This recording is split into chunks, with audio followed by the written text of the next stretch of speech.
Vamos falar de um assunto que, olha, ainda tira o sono de muito engenheiro de rede. Muita gente acha que com os data centers modernos, o SPF e BGP reinam sozinhos, né? Mas a verdade é que o bom e velho EIGRP ainda é uma peça-chave, principalmente na hora de migrar redes legadas para o Cisco ACI. Então, bora mergulhar fundo e entender como fazer essa transição do jeito certo, sem dor de cabeça. Para começar, a gente precisa virar uma chave na cabeça. Pensa só, saímos de um mundo tradicional com uma configuração global, flat, onde tudo era feito na unha, caixa por caixa. No ACI, o jogo é outro. A gente entra num universo baseado em tenants, guiado por políticas e, o melhor de tudo, centralizado e automatizado. Os protocolos não rodam mais no dispositivo como um todo. Agora eles são instanciados, sabe? Eles vivem dentro de cada VRF. É uma mentalidade completamente diferente. E aí vem a pergunta de US$ 1 milhão, né? Como é que se pega todo aquele conhecimento de anos em EIGRP e se aplica nesse mundo novo do ACI, sem cair naquelas armadilhas clássicas que pegam quase todo mundo de surpresa? É exatamente isso que a gente vai desvendar aqui. E este aqui é o nosso mapa. Primeiro, a gente vai descobrir qual é a nova casa do IGRP dentro do ACI. Depois, vamos ter que repensar a matemática das métricas. Aí, a gente entra na arte da redistribuição. Vamos passar também por detalhes operacionais, adjacências e, por fim, encarar o desafio do roteamento de trânsito antes de chegar no nosso veredito final. Ok, vamos lá. Primeira parada, a nova casa do EGRP. Aqui a gente vai entender a mudança mais brutal de todas, que é sair dos comandos globais que a gente conhece e ir para um modelo de objetos e políticas. Agora, olha que interessante essa comparação. Do lado esquerdo, está tudo aquilo que a gente já conhece de cor. Router IRGP, Network, Interface.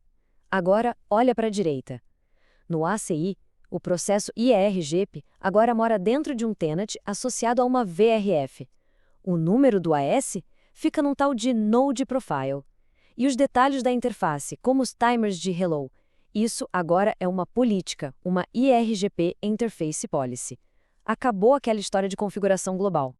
Então, a ideia central é essa. O EIGRP agora é um processo totalmente isolado dentro da VRF de um tenant. A Node Policy cuida do número do AS para os border leaves e a Interface Policy controla os detalhes finos da adjacência. E atenção aqui, porque isso é uma regra de ouro. Todos os border leaves que fazem parte do mesmo L3Out, ou seja, da mesma conexão externa, têm que obrigatoriamente pertencer ao mesmo sistema autônomo. Anota isso aí. Vamos para a seção 2, e essa aqui é delicada. Vamos falar sobre métricas e entender por que a matemática clássica do EIGRP simplesmente não funciona mais nas redes de hoje. Esse gráfico aqui grita o problema para a gente. Ele mostra o custo da métrica clássica do EIGRP em relação à velocidade do link. Repara só, a partir de 10 gigabits, o custo bate no chão e não muda mais. Para ele, um link de 10, 40 ou 100 gigabits dá na mesma, é tudo igual. Agora, como é que se faz uma engenharia de tráfego decente assim? Impossível. E como é que o ACI resolve essa encrenca? Com as chamadas Wide Metrics. Por padrão, o ACI já vem com essa versão melhorada do IIGRP, que usa um cálculo de 64 bits. E isso dá a granularidade que a gente precisa para diferenciar um link de 10 GB de um de 100 GB. É o padrão e é fundamental para que as rotas sejam calculadas do jeito certo. Seção 3. A arte da redistribuição. E eu chamo de arte porque é exatamente aqui que o circo pega fogo. É onde a grande maioria dos engenheiros comete o primeiro erro, e um erro bem crítico, ao configurar IIGRP no ACI. Presta muita, mas muita atenção nisso aqui. O erro número 1 é esquecer de definir a métrica semente, a tal da seed metric, no perfil de exportação de rotas. E olha o que acontece. A adjacência se forma, mas nenhuma rota é trocada. Imagina o desespero. Você olha os logs, o vizinho está lá, tudo parece certo, mas as rotas simplesmente não aparecem. Tá, mas o que diabos é essa tal de seed metric? Pensa nela como uma métrica inicial.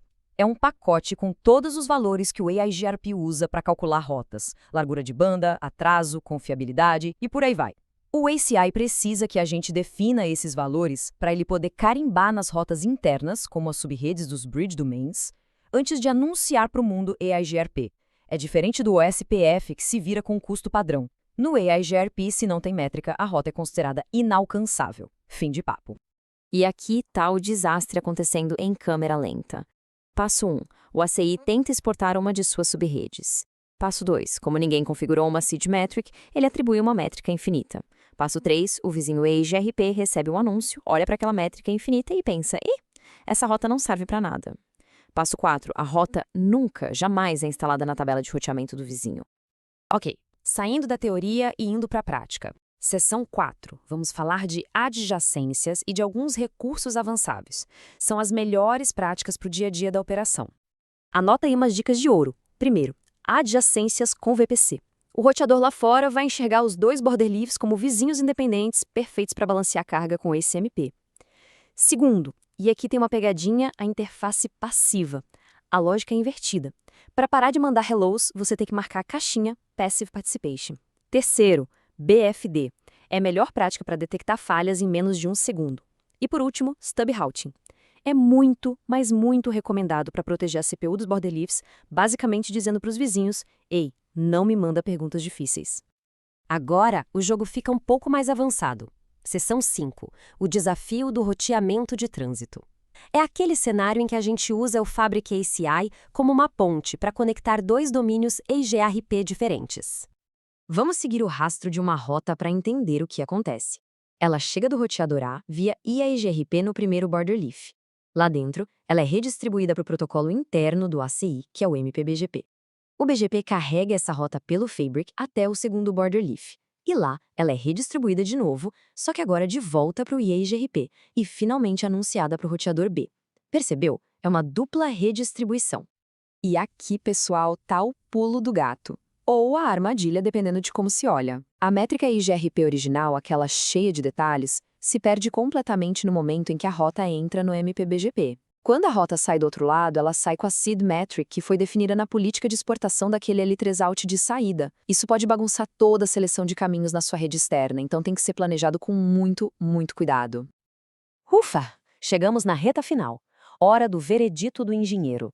Vamos amarrar tudo, resumir as lições mais importantes e deixar uma recomendação bem clara. Essa matriz aqui é para tirar um print e colar na parede. Resumindo, o ACI usa Wide Metrics por padrão, mas precisa de uma Seed Metric para exportar rotas. Ele escala bem porque é instanciado por VRF. Os timers são configuráveis e o BFD é totalmente suportado e recomendado. E o Stub Routing também, suportado e altamente recomendado. É um bom guia rápido. Se for para lembrar de só 2 coisas de tudo que a gente falou, que sejam essas 2 aqui. Os 2 mandamentos do IAGRP no ACI. Primeiro, jamais esquecer de configurar a Seed Metric, senão a adjacência sobe, mas as rotas não. E segundo, não ignore o impacto das Wide Metrics, senão as rotas em links de alta velocidade vão ser calculadas todas erradas. E para a gente fechar com chave de ouro, fica essa provocação. O EIGRP é, sem dúvida, uma ferramenta fantástica. Ele pode ser a ponte perfeita para levar sua rede para o ACI. Mas, pensando estrategicamente a longo prazo, será que o BGP não deveria ser o destino final? Fica aí a reflexão.